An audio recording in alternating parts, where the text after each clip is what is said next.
Welcome to Blizzard Fire. We hope this video helps fire up your solution. You start by opening Settings and tapping Display and Brightness. This is where screen timing lives.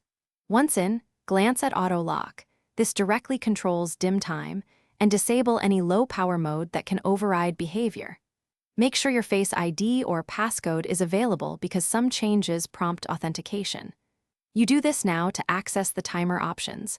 It's the quickest route to changing how long your screen stays bright before dimming or locking. Next, tap Auto Lock and select the duration you want: 30 seconds, 1 minute, 2 minutes, 5 minutes, or never. Once chosen, note that attention-aware features or Face ID may keep the screen on while you look at it.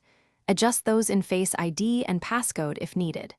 Make sure to test by leaving the phone idle to verify the new timing. If the option is grayed out, check low power mode or device management profiles that can lock this setting. To finish, exit Settings and use your phone normally to confirm the dim time change works as intended. If auto lock options are missing, check low power mode and battery or any configuration profiles under General that may restrict settings.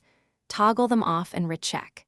If problems continue, restart your iPhone and ensure iOS is up to date, because software bugs can affect display timers. One key troubleshooting tip: disable low power mode first.